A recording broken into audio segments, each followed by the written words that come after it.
Welcome to Hard Knock Hawks, everyone. I'm Anthony, along with Chris, Leon, and Marco. This is the part where we'd like to talk about the machinations of our favorite basketball team, the Atlanta Hawks.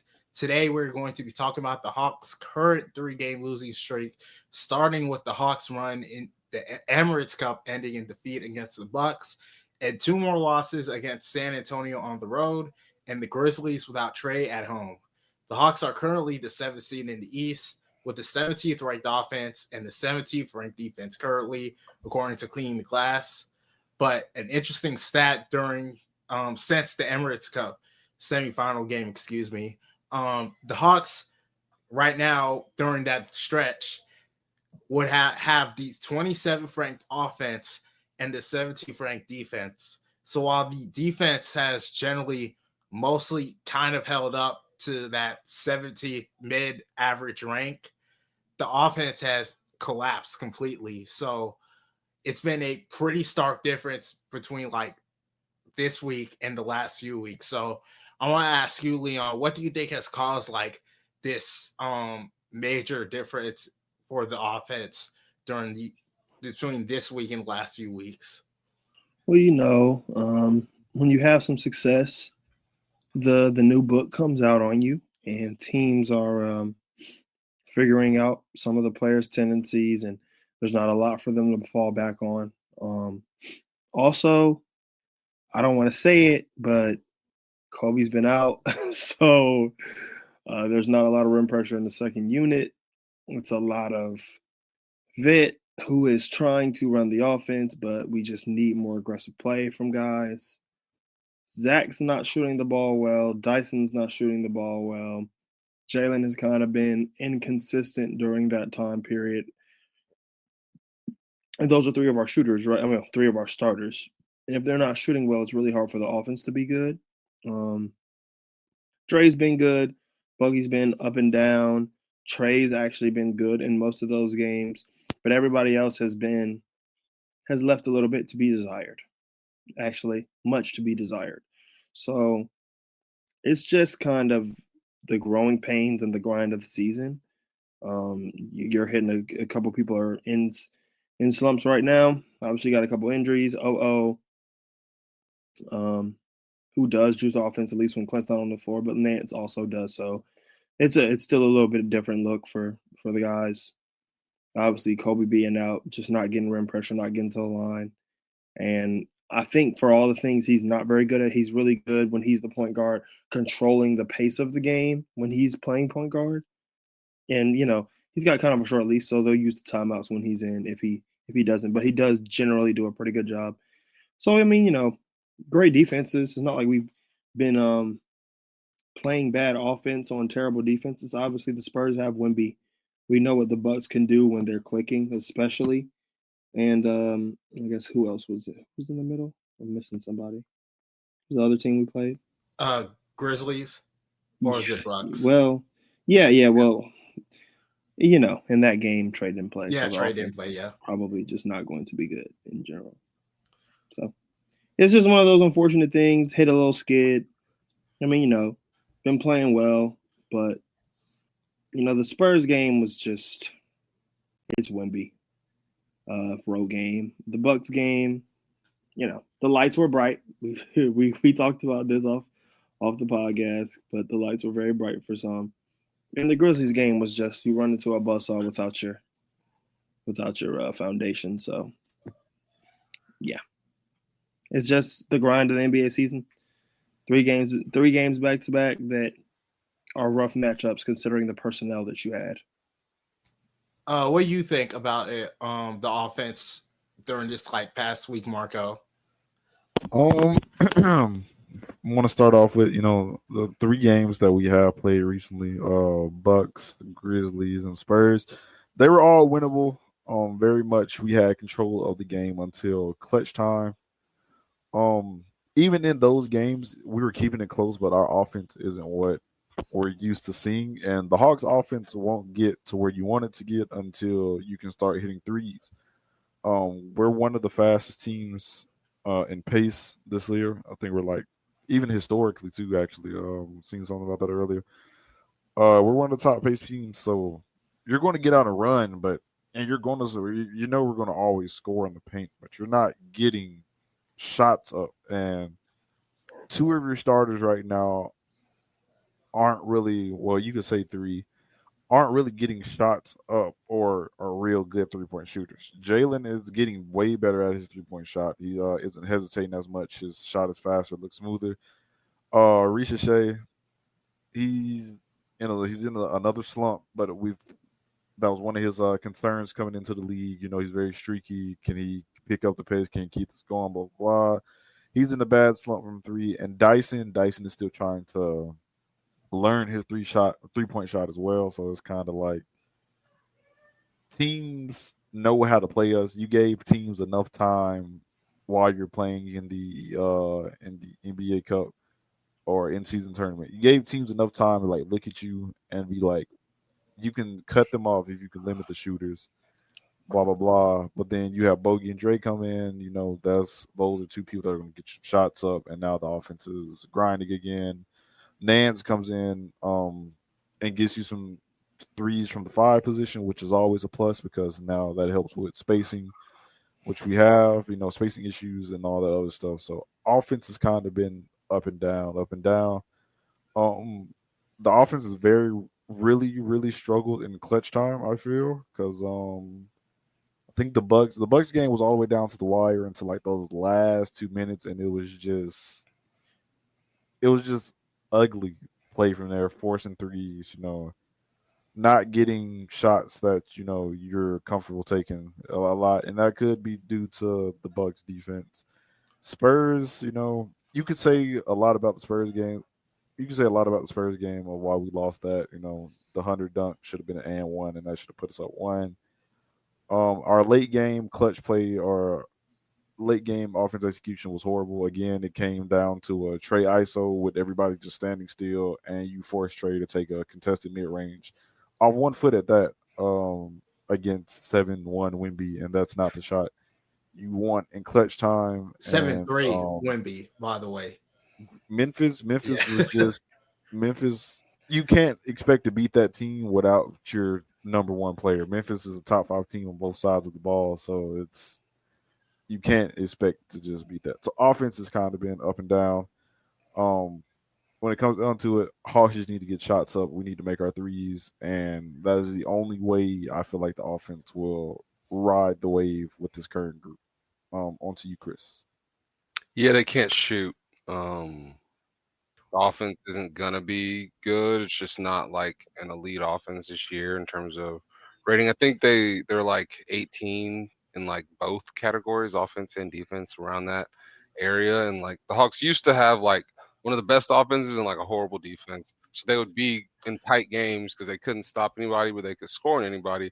In fourth quarter, it will be close. Now they have a type of defense where they can kind of slow you down, but they can never really get going. So now it's a close game at the end because both teams are both right there. And it's pretty much up to Trae Young or Jalen Johnson to be going if the Hawks are really going to, score, because they can't score and defend at the same time right now still. Bogey and Dre have to be on the floor for them to shoot, and that group just doesn't defend like the Dyson Zach group. So until Dyson and Zach can shoot, they're just kind of going to be up and down.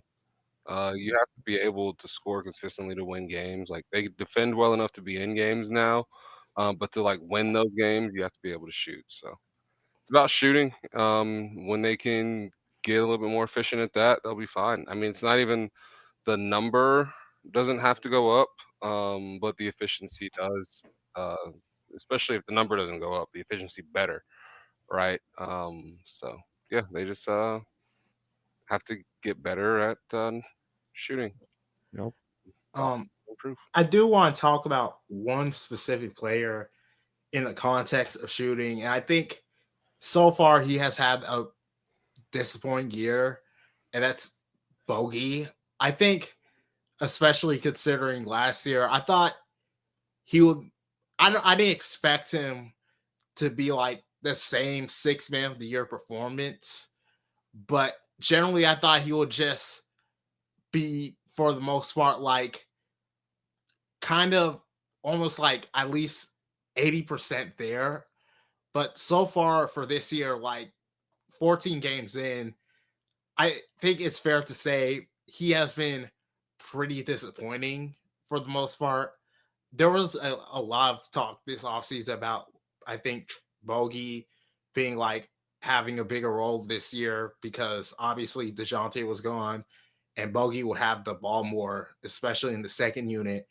But this year, this is the lowest amount of field goal attempts he has had in his entire career, which is insane for me to even say, considering that without like actual point guard right now, you would think he would like be having the ball more and be like actually more aggressive, but it's not really working out like that right now. Like he's not really trying to shoot the ball that much. If he is, he's not really hitting those shots. And I want to know what your guys' thoughts about what you think is going on with him. Like, could it just be like the hamstring injury? Could it just be a mental thing? Like, he is almost 33 soon. Well, he's not almost 33, but he's gonna be 33 next year.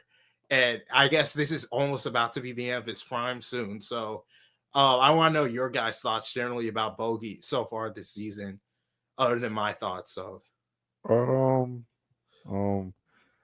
Bogey, you said this was his like career low for like field goals attempted, right? yeah, career low for field goals attempted, like career low 3-point shooting. Like, yeah, Part of that could be two factors. One, Dre having a bigger role off the bench, and yeah, I'm pretty sure Dre leads the shot attempts off the bench.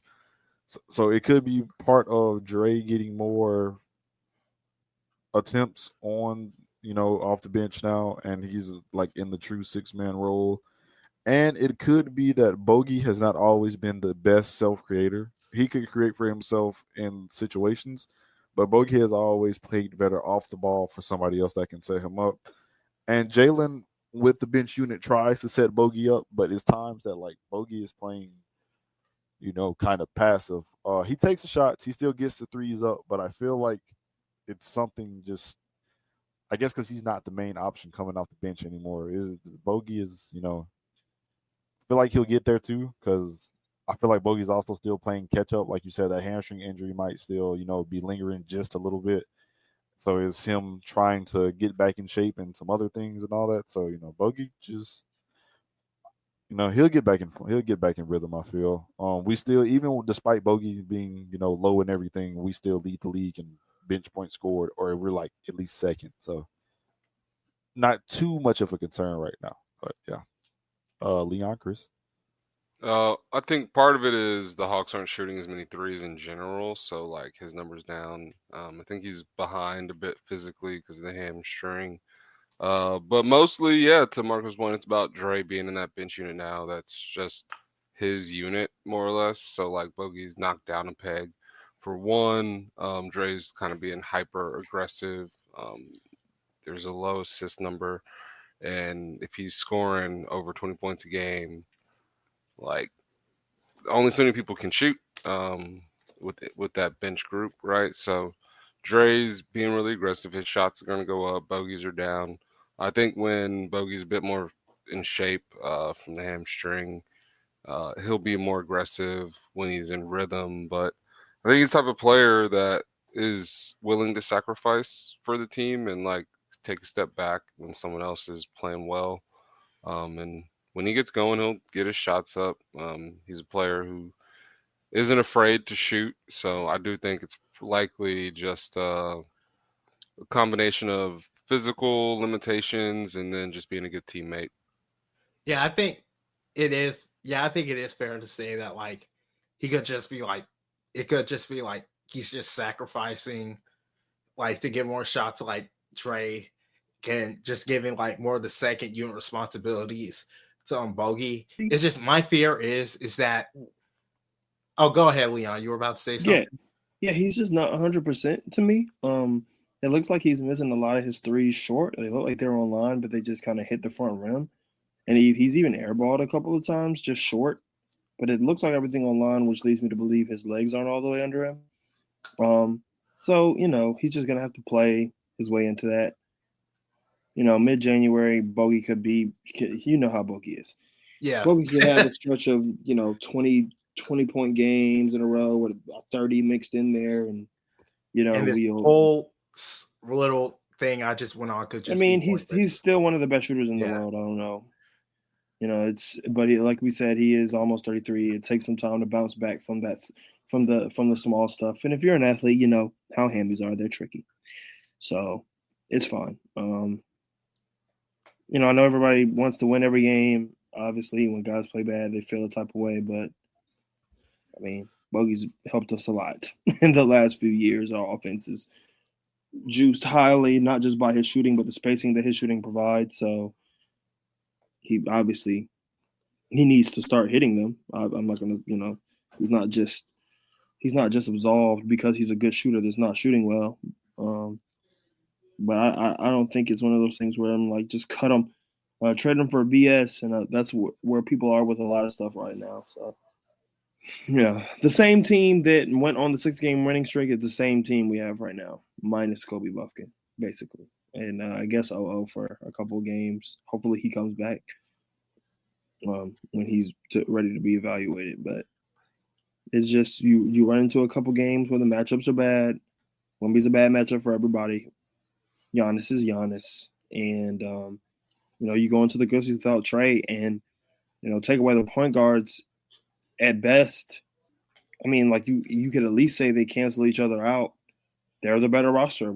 They're just a better team without the stars, right? And even if both of them played, I think it's a game. But they're just deeper and better. They've been at it for longer. Taylor Jenkins is coached under Bud as well, just like Quinn. So they try to do a lot of the same things. But Bogey will figure it out. I'm not worried. Now, another player I do want to talk about is since Okongu's absence because of his foot injury, not foot injuries, excuse me, his knee injury. Larry Nance has been getting more playing time as the backup center, and I feel like that's been getting a lot more talk recently as well, because Larry Nance is like the first center that we've gotten in like a minute that can actually properly, I shouldn't say properly, or should I, or that can space the floor.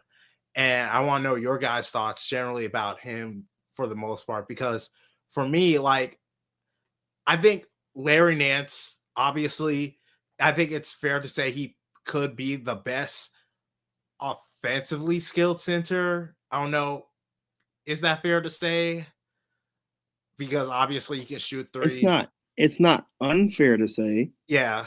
When you're a center who can knock a few down, Clint is, as Chris said, a uniquely unskilled center. Yeah.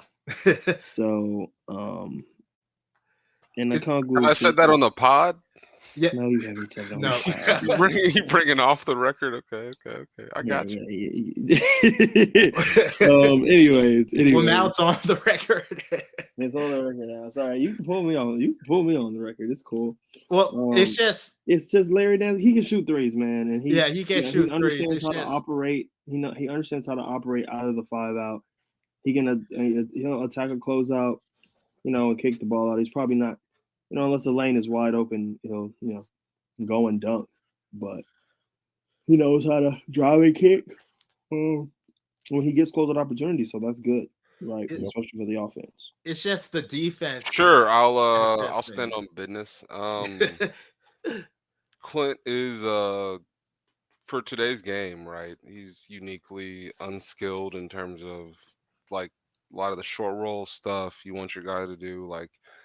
When Clint makes a pass, everyone is like, "Oh my God, Clint like swung it out now, right?" So there's just some things that aren't in his game that a lot of centers do today. So you're missing some things that, and I mean, Larry Nance was a small forward before he became a center, so he's gonna have more of that wing stuff in his game than Clint probably ever will.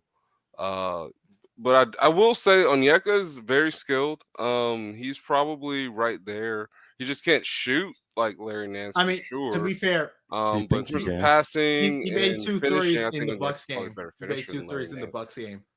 So overall. But yeah, if we're talking about like just pure shooting ability, yeah, Larry Nance is definitely the best shooting center they've had. But he's also like a power forward, so they haven't had too many like him. I don't know if you consider John a center, but that's I mean, answering a question with a question, I guess. it's just like with Larry Nance, it's just for me when I see him on the Marco. court, it's like Yeah. if he's not shooting threes or Can just y'all hear me? making Can I not hear y'all? Oh, Yeah, no, I can hear you. Yeah. I can hear you. Yeah, apparently, you just can't hear Ant. Oh, you can't hear me? Dang. Okay. Ant was about to slander Larry Nance, I feel Yeah. so. I mean, Larry Nance is Larry Nance, man. He shoots a 3-ball and he takes and look, he took Wemby out the paint. That's all we needed him to do. That's fair. But it's just that there were times during some of these last few games where his defense was, I think, just pretty terrible. Like, I mean, you gotta. Yes, he's not a very good defender. I mean, he's not the best. He's not the Especially at the best. center He's position. average. Yeah, He's really just like- not at all. He's average, and that's what Yeah. you're gonna get out of him. I feel so. He I averages don't- what? no, I don't think No, we're not going to Hold get into it. Hold on. He Yeah. averages what? A Yeah. defender? I don't agree with that. Hey, look, he's. You know what? I'm not going to get into that one. But like he's like there were times where he's not He even has- trying to grab rebounds. Like, He has some value as a defender. Like, he offers you switchability. yeah, he's like he's a help As a side rim defender. Can I say protector. that? Yeah, as a rim protector, is no. Yeah, he's not. He's not your. He's definitely not your anchor. Hell no. No. Yeah, he's definitely not your anchor. But he's Secondary. a solid help side defender. He had some decent stops on Wemby, but Wemby is a freak, so you can't stop him too much. But for him to you can't expect him to play immaculate defense when he's also an undersized center. Wemby shot 15 threes. I don't know what anybody expected the centers to do against him. yeah, that's true. Like, Just you can't saying, stop like- that. Yeah, he hit 7 of them guys too. So I don't know what he made Clint look. He was getting Clint with every move, but that's also because Clint isn't athletic anymore. I think, to be fair, in that game, I think Clint tried his best as he does that can every on game. defense. He does that every game. He wasn't as bad as I think people thought he was on Wemby. Oh, no, he was. No, I don't think he was. Honestly, He was. He really wasn't. He was. I thought he was. Wemby fine. went It was just- nuclear. I don't know. Yeah. if you can blame anybody. He's a great player. Great player. I mean, yeah, Wemby is Wemby.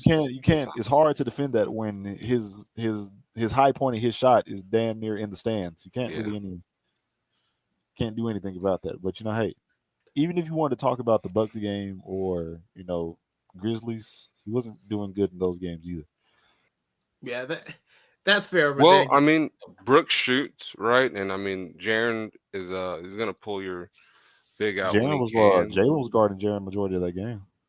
Well, yeah, So those are also bigger centers than him. A lot Yeah. bigger. ED is big. ED is. He is large. He's Hey, yo. massive. Not the niggas. Zach Edey is quite the large.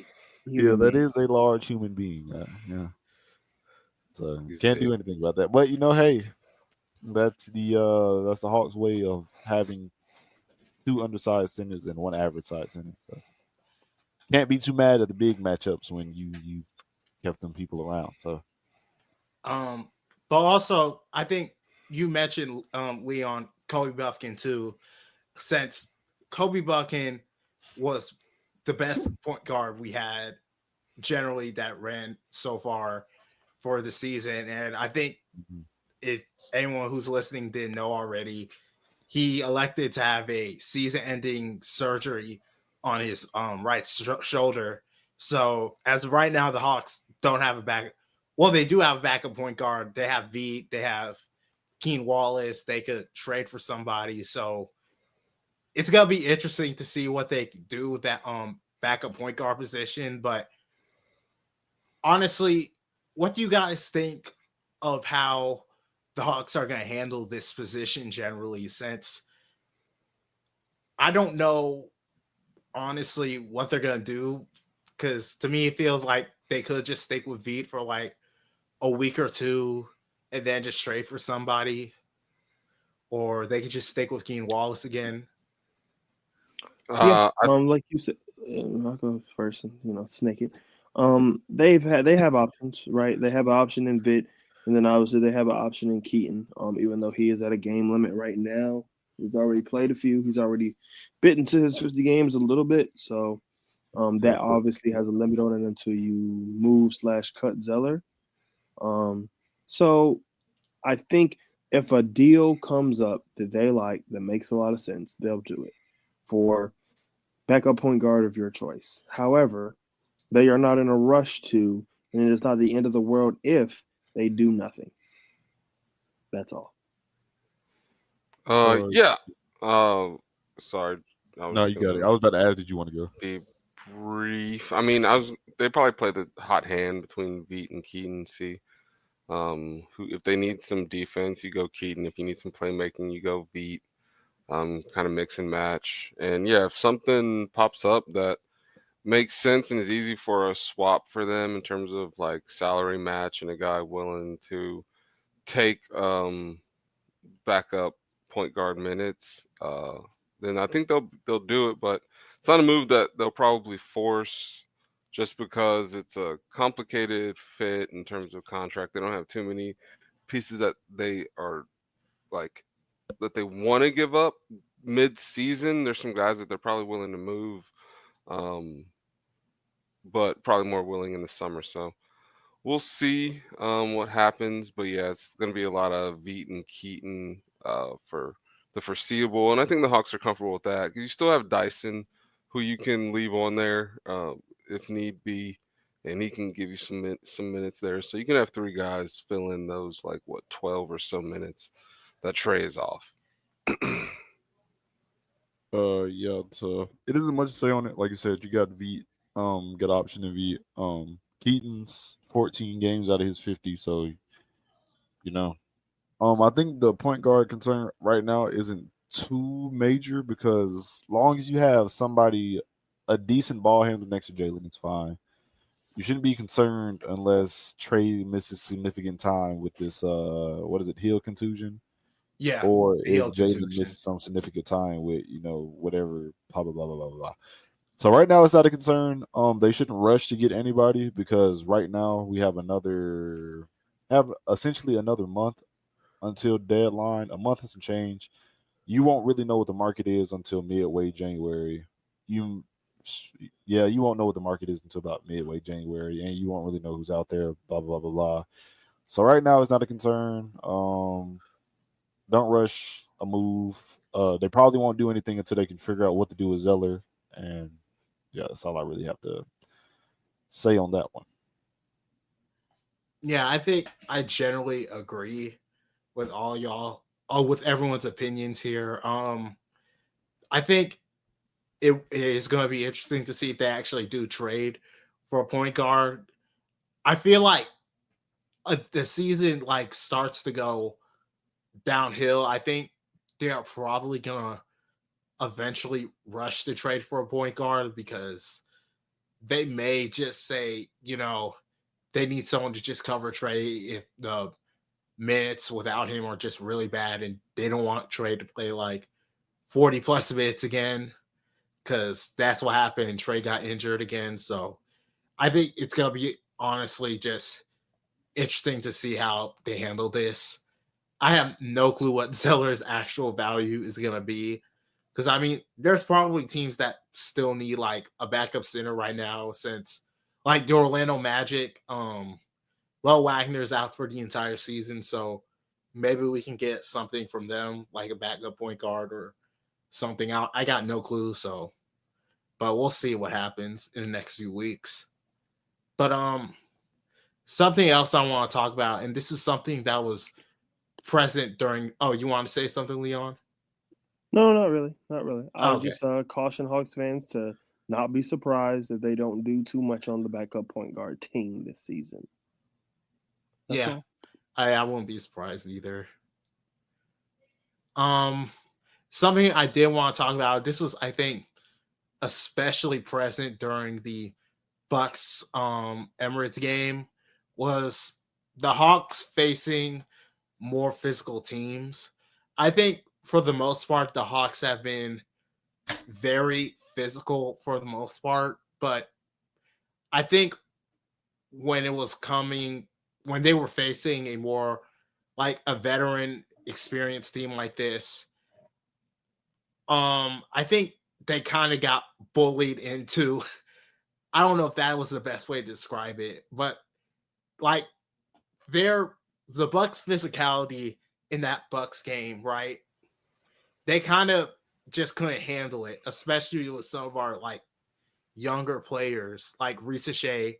And there was like one moment in that game where I just remember where Ricochet literally just got completely pushed out the way by Damian Lillard. And it was just moments like that where I just realized that maybe like even though like they've been playing great, the Hawks been playing great for like these past few weeks, like they're still not ready yet to face these like bigger like veteran teams that have been like playing for years at this point. So what are your guys' thoughts on how the Hawks can just like handle these teams yet? These teams. I kind of disagree. I'm not Okay. gonna lie to you. I disagree with that because the Hawks have pretty much shown that they can bang with anybody. On this season, we have only gotten dragged through the mud about 3 times out of what 28 games, 29 games. We've only been really put through the like ringer 3, 4 times, and the most embarrassing one probably was the Nuggets. But that's played a pissed off Jokic coming off a L to the Wizards. Anybody would be pissed off after that. So the Hawks have proved they can keep up with any team. I feel like it's just points in time where they revert back to bad habits, and that's when it starts to sink, or teams, or we're in the bad 3-point shooting slump, and teams start playing off of players, and now it's kind of messing up the spacing again. Blah blah blah. But for the most part, the Hawks have shown they can go toe to toe. Who thirsty self is in my ear right now? Oh, sorry. I thought I was muted. Oh my god. But no, I'm pretty sure the Hawks can bang with just about anybody. Even when the first time we beat the Bucks, we kept up with them pretty good. We held Giannis still dropped his occasional 30, 10, whatever, but we still matched with their physicality. When we played, I just had it. When we played with the Lakers played physical. Came out with that win. When we came out with when we played, damn, I just had all this in my head and it's just like went away. But yeah, like I said, the Hawks have proved they can bang with just about anybody. The problem, it just comes back to the same problem. It's the same problem that Hawks just aren't shooting enough threes. We aren't getting enough threes up, and we aren't making enough threes to truly seal these games. And that's literally all it comes down to, I feel like. Well, I don't know if like physicality is something that like they truly struggle with. I mean, yeah, they're a young team. There's still some guys that have to get some strength. So, I mean, I think you're both probably right. I think that Bucks game was uniquely physical. It was definitely called like a playoff game, and you kind of fell into Giannis's trap. That's how he wants to play more than maybe any other player in the league. Like him and Jokic probably want to bang the most of anybody in terms of offensively. They want to get inside and get fouled over and over again, get to the line and dunk and layups. So Giannis got to play his game. The Hawks aren't big enough really to handle that. Especially if Giannis is on, they just have to get stronger and continue to add size to handle some of the bigger teams, right? But I think they're willing to play physically. I don't think they're afraid of the challenge. So I think on those nights it's going to be a toss up. But yeah, Giannis was just he was on one, and Dame's a strong guy. So yeah, if you run into the stronger teams, like they're probably going to toss our guys around a little bit. but they're willing to fight back, and that's all that really matters, right? They're competitive, so they're not going to shy away from the battle, even though they're not the strongest team just yet. But I do think Zach is going to be one of those guys. Jalen is kind of learning how to be one of those guys, but yeah, you don't have like a dominant center physically, so you can't always kind of win those battles. I think that would be a thing that would definitely help the Hawks kind of throw their weight around a bit more. Yeah, we got a little bit taller this year. We got a little bit bigger, especially on the wing, but we didn't get much bigger on the inside. Yeah, didn't get much bigger on the inside because, Clinton's very good, but he is aged. I mean, Yeka is a small center. I mean, we don't really have that third center / backup power forward type. Like, no, we don't have a Brandon Clark, a Bobby Portis, somebody like that. So it's a little bit difficult against the more physical teams to defend, and to score especially if they have like a large paint presence, whether that be Brook Lopez or Jaren Jackson and Zach Edey or Wembanyama, right? So that's what we've gone up against in this 3-game losing streak. So, it's basketball, and it's going to favor the teams with size. And it's like against the Spurs, we kind of did enough to win, but we didn't because we didn't win in the end by negating the fact that we weren't going to be able to get to the rim a lot by shooting pretty well from 3 in that game. So that's what is going to end up having to be at some point is if you're not going to acquire that size and physicality to combat that, and as Chris said, as Jalen and Zach age and grow and become men, that'll become, it'll just be easier for them to withstand that force and exert that force on other teams. So, yeah, we're gonna need some size in the middle.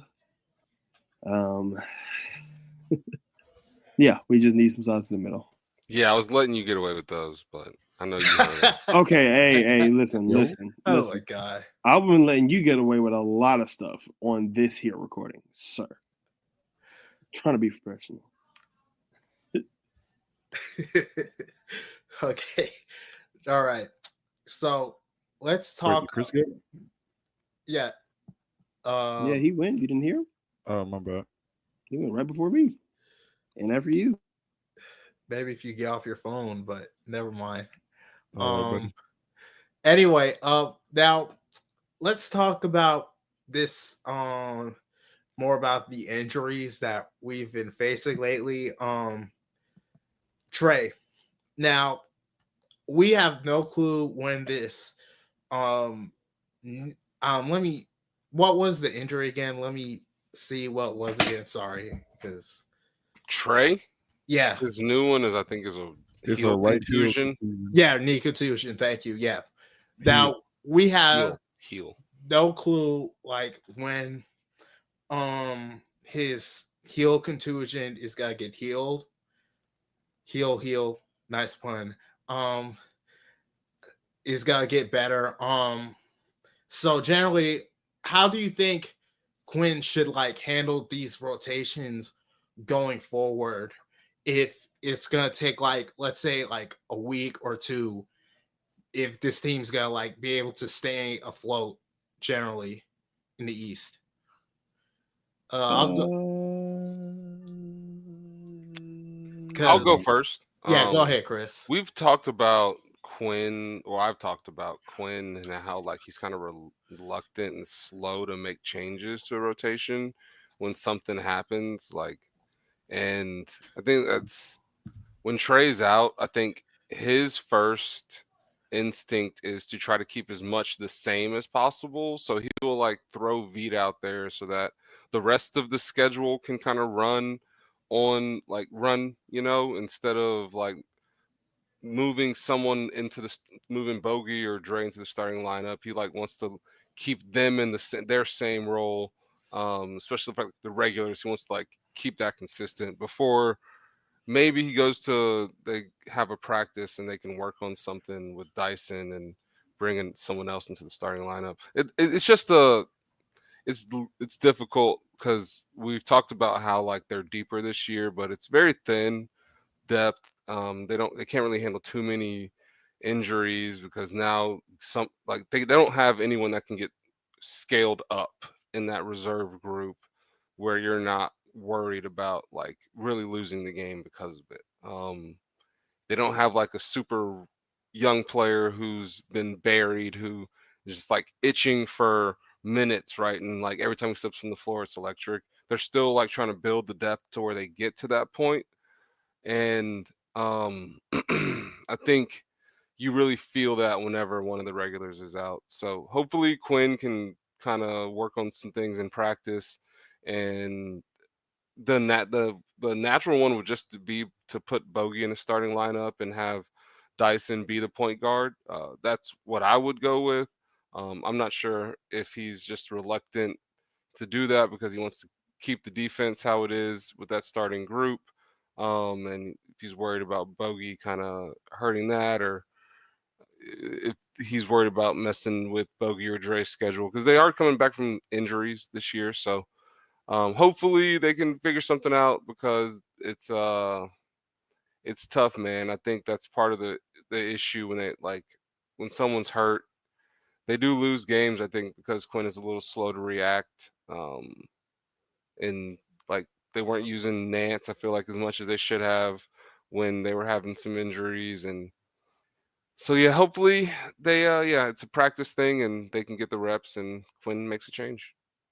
Yeah, I do think like the way Quinn has her handle rotations is a bit slow to put bluntly. I think he needs to be more creative generally when Trey's out. Like, I don't know, maybe he should probably honestly just start Bogey at least for like one of these games, especially if Trey is gonna be out, because we need more shooting in the starting lineup. Or even just try starting Dyson as a point guard and just see what happens, since he's probably more adept to starting as the actual point guard than V or even Keen Wallace. So what do you think, Marco? I don't know if the Hawks really want to start Bogey, because they could have done that against the Grizzlies, and they That yeah, they could. chose not to. I also don't think they want to start Dre again right now, and I don't think Dre will probably get.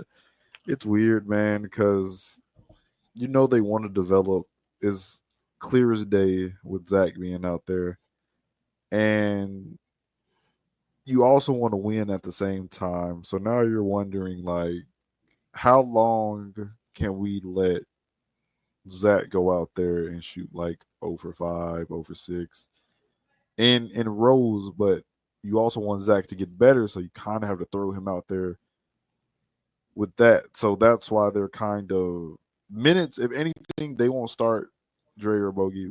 Dre or Bogey, but minutes might exceed a little bit simply just because of the woes we have without Trey. And I don't know. The Hawks also get like a weird Zenkai boost every other game when Trey doesn't play. So maybe if Trey doesn't play tomorrow, we might just win because Timberwolves also are playing some of their worst basketball right now too. But hey, man, I don't think you should start Bogey just because he's not 100% now. There's no point in putting him back out there. Just stay on whatever path you're going right now, basically, with lineups. As for Quinn's rotations, I meant to add this. As for Quinn's rotations, his rotations are very questionable because his center matchups are usually the questionable ones, but the other ones are usually fine. But the center matchups are where he kind of gets construed. But that's all I have to say on that. Leon. Trey's gonna be out for a while. He's it didn't really matter. It doesn't really matter, man. Just give Jalen the ball. Honestly. Get all the reps he can in. If he's going to be light skinned LeBron as we have quietly dubbed him on and off for the last year or so. He needs to experience what it's like to carry lineups that are uncomfortable for him. And whether that means it's Veet out there, Bogey out for the spacing. I just want to see the ball in his hands more. I want to see him making decisions. I want to see him be the pivot point of the offense, especially in the games where Trey's not out. Because if you're going to win, it's going to be on the pivot of Jalen Johnson, whether that be him as a play finisher or him as a play creator or him as a defender. So you just need, and I understand you don't want to give him too much too soon, but you have to tear muscles. That's how they grow. That's just how it works. So he needs to try and fail and try and fail and try and succeed and try and fail and try and succeed. That's what just has to happen for me. Obviously Bogey would help with that. Having Veet out there, Veet's just going to get the ball back to him over and over again. So I don't mind that either. If Trey's going to be out for a little bit, obviously you're going to want to see some Keaton in some of those games, especially teams with good ball handlers, in games where we need a little bit more ball handling. When he first played and Bogey was out as well, it was really rough. And Dre was out. It was really rough ball handling wise, and Kobe, of course. So I would still like to see a little bit of Keaton because I think you're just asking a lot of it, honestly, to be the starting point guard of a team, period. But really, to me, you just got to put the ball in Jalen's hands more and maybe even Zach's hands a little bit. I mean, I'm not saying that you're just going. It's a fine line, right? Like Chris said, between obviously you want to win, obviously you want to win games, but you obviously are trying to develop a good contingent of young talent, where that be despite where those players are on their developmental curve. Obviously, Zach just started. Jalen's a little deeper into his. Dre's very deep into his, but he's playing well. You don't have Kobe right now, but when Double O comes back, he's late in his developmental curve, but you still need more from him. Yeah, so you really just need to put the ball in the young guys' hands and allow them to make decisions, honestly. Whether that sometimes that's going to look like the Grizzlies game, but sometimes it's going to look like the Boston game. So it happens. That's basketball. I was going to say, sorry, not to cut you. I was going to say, to your point about the Veet thing and like why Quinn might do that is right. Yeah, Veet isn't going to get in Jalen's way or step on his toes. So if you want to find out if you can scale Jalen up, then throwing Veet into Trey's role gets you a point guard, and kind of he's going to get out of Jalen's way, and you kind of see what Jalen can do. So it's an opportunity for that, for sure. Yeah, I agree. Because there's no DeJounte out there this season. Yeah, it's you and friends, my guy. You and friends, Jalen. Yeah, it's your time. Like you get to control this thing this time. So yeah, I think that's probably a good idea. So, but before we get to our predictions for next week, I'm gonna have one final question. This has been an interesting topic on Hawks Twitter. Right now, would you guys trade for Michael Porter Jr.? Any one of you can answer. I'm gonna start first. Yeah, go ahead. To keep it short, no. Okay. But if you do follow me on Twitter, I do make bullshit trade proposals or stuff like that on my page just because. And I tried to justify the MPJ trade, and I was like, because you don't really want to pay. If he was on an electric contract, yes, but he's making $36 million. I don't feel like he's worth $36 million simply because he's just not worth $36 million. But if he was on a cheaper contract, yes. If he didn't make as of now, no, because I'm not giving two of my best players for one person when I can get MPJ and two players, which I have right now to a degree. So it doesn't. That's not a trade I would make because the rumor trade has been like what Bogey and Dre for MPJ. I'm not doing that. Nah. I'm gonna mention the reason why I brought this up is because recently there has been like some rumors from like a few reporters about how Denver's like looking to upgrade, and they're trying to get Zach LaVine, and the only way to do that is basically they have to get off of Michael Porter Jr.'s contract. Now, if you want my honest opinion, I would not do it, but if Bogey continues to shoot like this for the rest of the season, I may entertain it. Maybe. I think this team, obviously, like everyone mentions, like the shooting is an issue, but we may just need to see like what happens in the next few months because Bogey could be fine, but it may be the perfect example of me just like rushing into a trade and it just being a terrible, terrible idea. But yeah, this is why you're a fan and not GM. Yeah, yeah, exactly. But we'll see what happens. Like I said, right now I'm a no unless something happens. So go ahead. For me, stylistically, I don't think he's a fit for what they're trying to build. You'd be looking like the player I think they're looking for is the player that they're trying to develop Zach into one day, which would be a more defensively versatile 3. Obviously the shooting would be great. If it was a straight swap for Bogey with some filler to get MPJ, I think that's one thing that they could potentially entertain. But if Dre's going out too, you're ruining your defense. They can't afford to trade Dyson, Zach, Dre, or Jalen, and actually defend. I think in that those 4 are so important to their defense. Like you can't let any of them go unless you're bringing in a defender. For me, it would be more of an Andrew Wiggins type, who's a 2-3 guy that can defend on the perimeter, can give you some shooting, run, and do that. But I don't think Mike's the type of defender they're looking for. But if you could get him for the right price, I think that's something that you would almost have to entertain as a team, and you can probably make that work as long as you still have Dre and Zach, and you could have some balance to your group there, sure.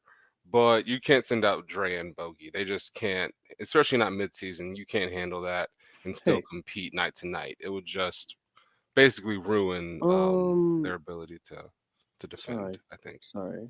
Just came across a ridiculous thought. There's no way this is happening. But if we were to get the cum bucket, we wouldn't have his bird rights, would we? We would, yeah. Yeah, we would. We would. So we should. If you get a player by trade, you get their bird rights. Hold on. Where are you trying to cook? What's this thing you're cooking? It's the money probably is not. It probably doesn't work. But some type of Bogey Dre for Wiggins Kuminga thing.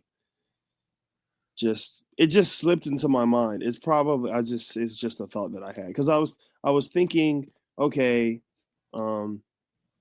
if it's going to be Wiggins, it's probably just going to be Dre for Wiggins, right? With another ancillary player, like somebody in the bottom 5 of the roster going out, maybe, right? To make the money work perfectly.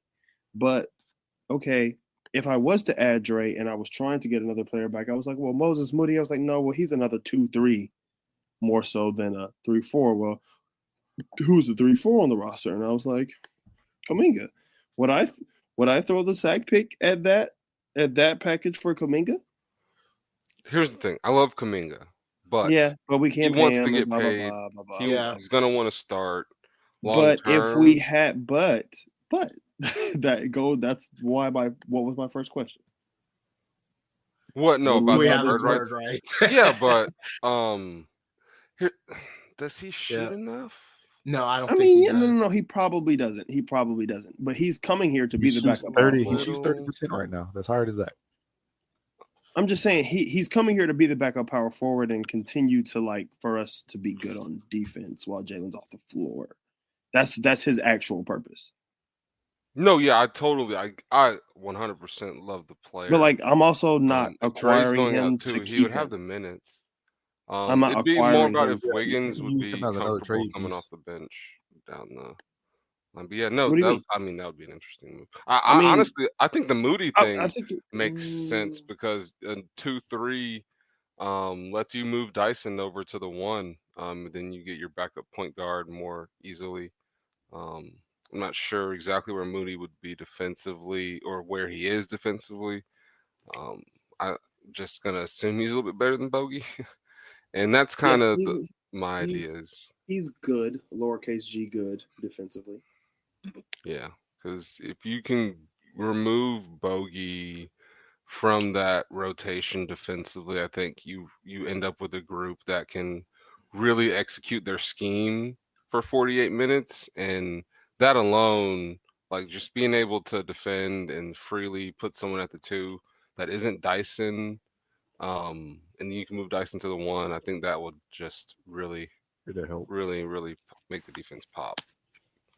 But you got to be able to shoot with that group at some point on some level to really win games, or you become like what the Magic are, or the Thunder held in that big game against the Bucks. That they couldn't shoot, man. They play great defense. They get to the rim, but you got to be able to shoot, win games. Agreed. Yeah, to some degree. Wow, to some degree, number one player on. if Trey goes off, it'd be great. The number one player on the trade machine is De'Aaron Fox. The number 2 player, Andrew Wiggins. The number 3 player, Cam Johnson. Wow. Oh my God. It'll be I think Andrew Wiggins and Cam Johnson is kind of speaks to where a lot of teams are in the league right now. Because I feel like they're a wing away. I think there was a time when a lot of teams were all searching for a star. I think a lot of teams have a guy they think is can be a guy if they put the right pieces around them. So they're all obsessed with those wings, right? Because they're the guys that are really portable.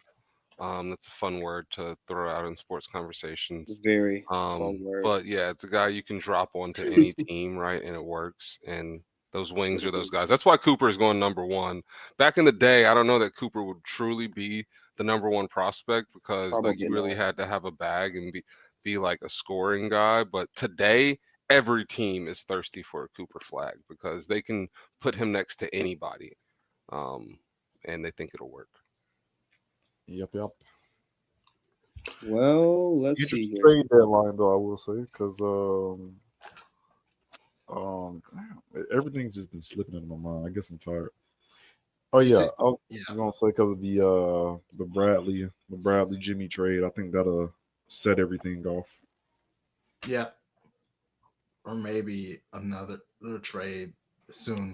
Actually, what would make sense for the Bradley Jimmy trade to finish that off would be us to get in De'Aaron Fox. Yeah, the De'Aaron Fox. Miami, because Miami doesn't actually want Bradley Beal, but the Kings don't actually care. I think the Kings are going to try to tank, right? So yeah, because if they tank, they don't have to give us any picks, and the pick eventually dissolves. Yeah, they sack picks. So if you send Fox to Miami for Bradley Beal in the 3-way.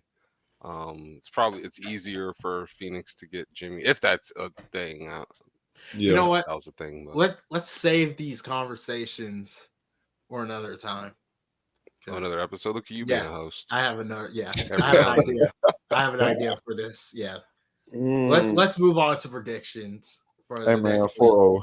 Yeah. So for the last stretch of games this year, we have Monday, Minnesota at home, Chicago Thursday at home, Saturday Miami at home, and finally we go to Toronto, and that's it. That ends the year off. Wow, they could easily lose those games. I think, for me, I'm thinking 2-2. I think we're going to win against Minnesota and Miami. Well, actually, I'm going to say 3-1. I think we're going to win against Minnesota, Miami, and Toronto. We're going to lose against Chicago. We've been really bad in Chicago. we've been really bad against Chicago recently. I don't know why, but because they have a Trey defender. Ayo yeah, Dosunmu, yep, that's true. eats Trey's lunch. He's basically born in a lab to defend Trey. If Dr. Giroux created Cell to defend Trey, it's Ayo Dosunmu. It depends if Trey is questionable right now. It depends on how bad he feels playing off that. If Trey decides to be Superman and come back, I'm gonna gladly say 4-0 because we've made State Farm a hard place to win again. So I'm gonna say 4-0. If Trey is not back, I'm only gonna say 3-1 because I feel like we have enough to beat the current slate of teams. I'll go 2-2. I think Trey's probably not going to play against Minnesota, so he'll probably drop that one. If he does come back for the back half of those games, I think they could win those last two. But yeah, I think 2-2. It's going to be tough. It's tough to score without Trey in general. And Jalen, he might need another game of bad tape to really light a fire under him. And then Trey will be back hopefully by the end of it, and Jalen will be Jalen again. I would like to mention this about Minnesota. Yeah, Trey may not be able to play, but their offense is 22nd offense in the league. And I think recently their offense has been pretty terrible. Bro, if you saw what Timberwolves were saying about Julius Randle today, it was actually hilarious. It's always quite funny when they talk about Julius. What do you say, Leon? I was gonna go 2-2 as well, because 1-3. Part of me wants to go 1-3, just so I can be, just because I think that might happen. But I also really don't want them to go 1-3 during this stretch, so I'm gonna say 2-2. Listen, just be honest. I also made the trade work. Are y'all ready? Oh my God. Y'all gonna love this. Oh my gosh, it's so funny. The Warriors get DeAndre Hunter, Bogdan Bogdanovic, and Cody Zeller. There's no way they're gonna do that. And the sack pick. They get the sack pick. They gotta get the sack pick. We get Andrew Wiggins, Kyle Anderson, and Jonathan Kuminga. There is no way that it goes through. I mean, it goes through. Leon, here's the thing. There's a 200 and I feel like I shouldn't have to give you a lecture about how these things work. Don't make me be Glenn. Machine. Don't turn me into Glenn. I'm just playing on the trade machine, man. I get it, but dude, there's no the money's perfect. It's only $237K difference. They're not moving Kuminga for a package that doesn't include zero all-stars. What do you mean? It's Bogdan Bogdanovic and DeAndre Hunter. 6th man of the year. 2 6 men. If you're trying to win a national championship or a gold medal, those guys are. But Steph has a real respect for Bogdan Bogdanovic now. Does he? Yes, because he knows that the refs gave them that game. Brother, they had him untouchable in Paul George talks. If he gets moved in a Bogey and Dre package, then God, hey man, they're up against Landry it, man. The pressure's on. The pressure's on. Which one of those guys is coming off the bench, by the way? Because that's the real question. Which one of which guys? Wiggins or Kuminga? Which one of them's coming off the bench? All of them. We don't owe Jonathan Kuminga anything. Interesting. We don't. We don't. And he should be hyped. And it'll give somebody. And does he enjoy coming off the bench now? No, it's fine. It's fine. But he'll be actually playing. That's why he hates Steve Kerr. You want him to come here and hate Quinn Snyder? Look, because he's not here. Because he's not here. Listen, he's not here to be here all year. He's here to be here till the end of the season before we trade you to a team that wants you to start. Who's willing to pay for you when you get this Sun trade? See, there's a lot of movement. Because you already know why this isn't going to work. What did Gil say? What did Gil say, Chris? I don't have to explain. What did Gil say, Chris? Would never happen. I don't know why have it would never happen, but you gotta let me don't have dream. to We're on a explain 3-game losing anything. streak. No, I get it. All I get right, it. I'm gonna let you have your fun. But hey, let's just- good. let's- Hold all on, right. hold on, Ant. Hold on, Ant. Hold on, Ant. Hold on. What did Gil say, Chris? If you take the money, Kuminga, you start. And I give you all the touches in the world because you took this money, and I don't have to try to shortchange you this season. But no, you wanted to shoot for the stars, and now I got to put you on this bench so that I don't end up having to overpay you. Yeah. Oh my god. That's what happened. That's what happened. And now it's looking like I might have to overpay you. So I might just have to get what I can get. And sometimes that's DeAndre Hunter, Bogdan Bogdanovic, and the ghost of Cody Zeller. Honestly, it's much more likely they trade him for like Jimmy Butler before Yeah, probably.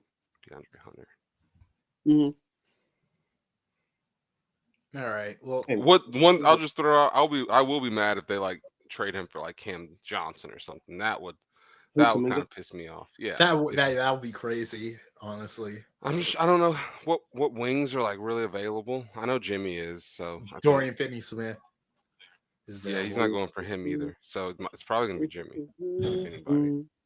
Yeah, just let the Or LeBron. To be fair, let's be honest. If LeBron does get moved, he's going to go. I would hate for that to happen.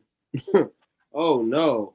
It would really suck if the Lakers pick was very high. I don't think people understand how much that would just blow that team up, bro. You have a bunch of young dudes all competing for the spotlight in LA with like and no AD alpha just trying to exist. Yep. Yeah, because Kuminga is gonna be hijacked. He might turn into Julius Randle in like a heartbeat. It's just making all NBA team and chasing. He's like, man, I gotta get this extension. Get bounced around like that'll be interesting. Ooh, I don't know if LeBron gets moved. It feels like if LeBron ever were to get traded, it would be this season. So keep an eye out for that if Kuminga gets moved. He goes in. Jimmy. I know Ann wants to save that for another episode, but we kind of blew through that. Sorry. No, don't worry, I have more. We'll come up with more. Yeah. But let's end this year by saying happy holidays, everyone. Whatever you celebrate. It's cold here in Georgia.